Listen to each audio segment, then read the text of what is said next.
L'homme touffu. Un père de famille, à sa mort, laissa 2 orphelins. Un fils, Daouda, et une fille, Aïssata. Cette dernière était si jolie que son frère craignit que le roi ne la lui enlevât de force.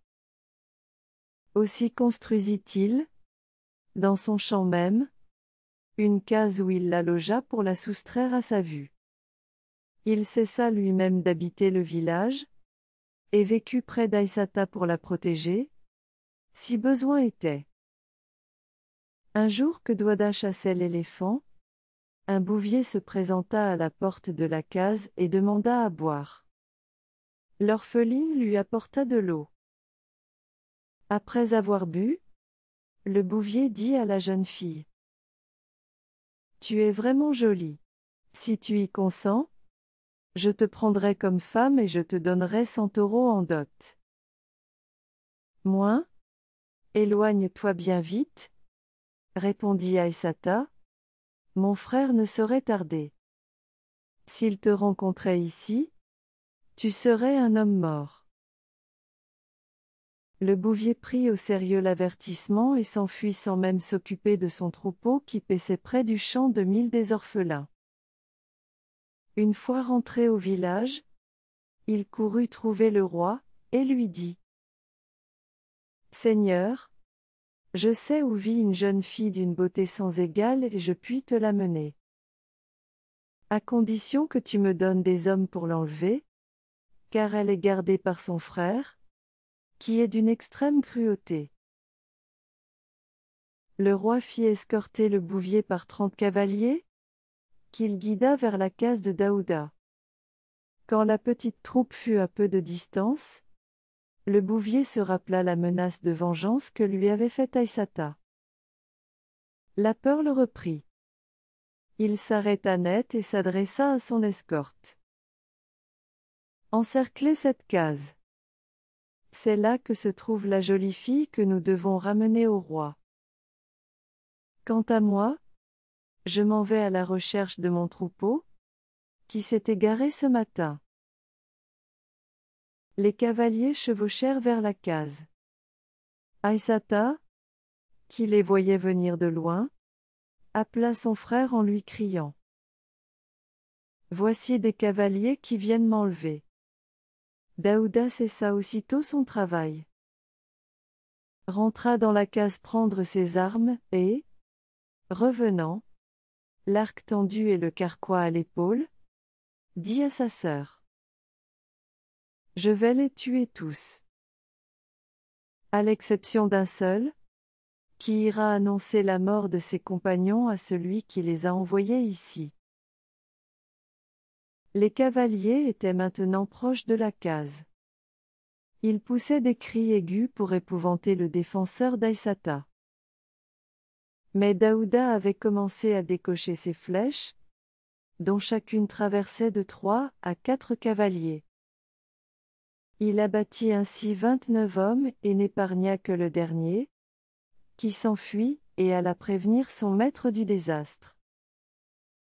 Le roi, exaspéré, ordonna à 100 cavaliers et à 100 guerriers à pied d'aller s'emparer de la jeune fille.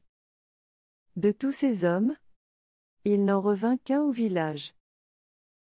Les autres avaient été tués par Daouda. Successivement, le Seigneur envoya plusieurs colonnes qui furent, les unes après les autres, anéanties par l'orphelin. Un jour, une vieille vint trouver le Seigneur. « Tu gaspilles tes guerriers sans résultat, » dit-elle. « Si tu me promets un présent de valeur. Dès demain tu auras en ton pouvoir la jolie fille, sœur de celui qui a tué plus de la moitié de tes guerriers. Moi, trouve le moyen de me ramener cette jeune fille, déclara le Seigneur, et ton fils aura pour femme une de mes filles. » La vieille salua le roi et s'en revint chez elle, où elle fit bouillir une plante soporifique, puis, après avoir retiré les feuilles de cette décoction, Elle y délaya de la farine de mil. Avec cette pâte légère, elle prépara des galettes. La vieille prit alors le sentier qui menait au champ des orphelins et, tout en marchant, elle criait: Galettes! Qui veut acheter de bonnes galettes? Daouda, qui n'avait pas goûté de ces galettes depuis son départ du village, et là la vieille, lui en acheta 2, et les dévora à belles dents. Il n'avait pas sitôt fini de mâcher la dernière bouchée qu'il tomba à terre, profondément endormi. La vieille ne perdit pas de temps.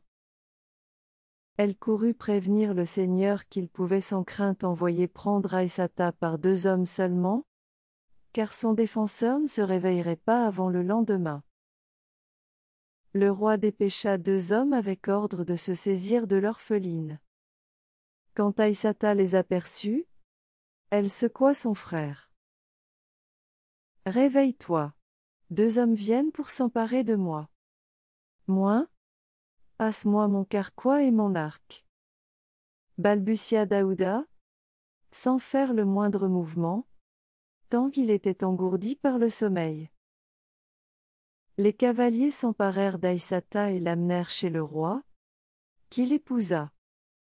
Quand Daouda reprit ses esprits et qu'il s'aperçut de la disparition de sa sœur, il devint à moitié fou de rage. Il s'enfonça dans la forêt, ne voulant plus voir d'être humain. Il y vécut, chassant avec les génies des bois. Il mangeait et dormait en leur compagnie. Il était devenu tout à fait sauvage. Des arbustes, des herbes, lui poussaient sur la tête.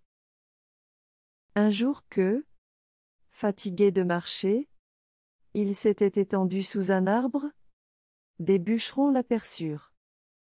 Ils se jetèrent sur lui, le ligotèrent et l'entraînèrent au village, où ils le livrèrent au roi. Le seigneur fit couper les herbes et les arbustes qui lui poussaient sur la tête. On le rasa complètement. Ensuite, on le donna à Aïssata pour qu'il garde l'enfant qu'elle avait eu du roi.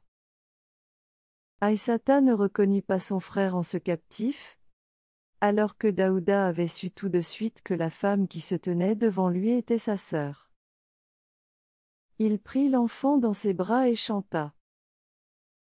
Oh, mon neveu, amuse-toi, fils de celle que j'ai nourrie avec le lait des vaches de notre père, amuse-toi.